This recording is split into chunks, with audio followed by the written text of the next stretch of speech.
Michelle? She like kept the slope the same. Kept the slope the same. So same slope means parallel lines. Good. All right. Now we need someone to give us the cold hard truth. What did Jennifer not do? And I think if she had done one thing, she would have done this other thing.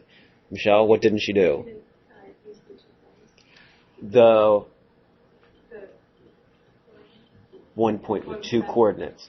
And why not? My guess is because you didn't read the directions. Could that be true, Jennifer? Okay, good. There we go.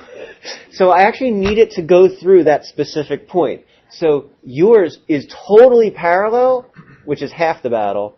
It doesn't go through that other point, which is the other half the battle. So do you want to change that, Jennifer, and just make a quick change to make that work now?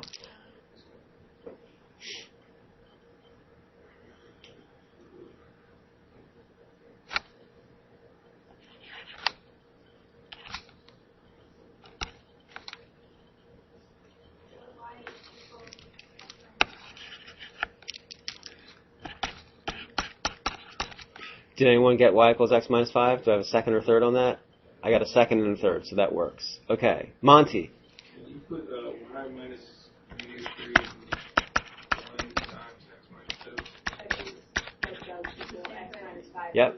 No, but I'm psyched. And you should have said, you can also. You don't have to ask me, because you know that works, because what did you do? Point slope, right?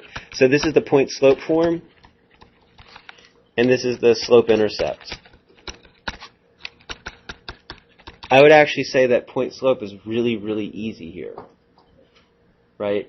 Like, because they're giving you the point, and you can look at the slope immediately. So, Monty, calling someone for B to do point slope without really thinking too much about it.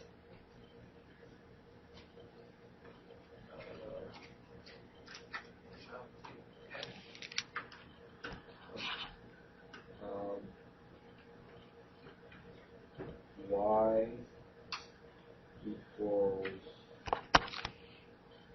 negative 1 half x minus 5.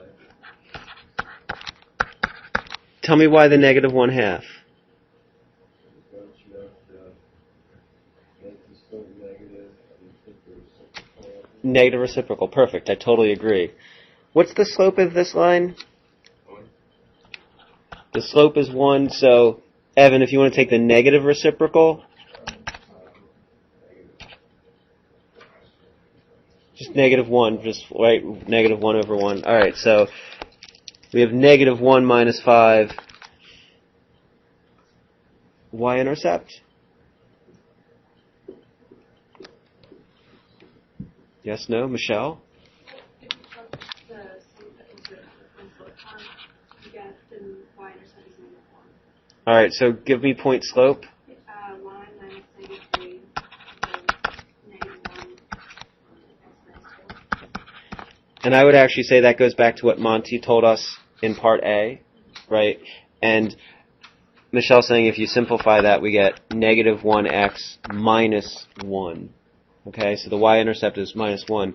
This minus 5, common misconception is that when you have a perpendicular line, it's going to have the same y-intercept as the parallel line, and that is not always true. It could be true, but it's not always true. So you actually have to solve to find out what the y-intercept is, and in this case, we get minus 1. You could have also done y equals mx plus b, but I thought in particular, since Monty gave us this nice, reminded us of point slope form, we should do that.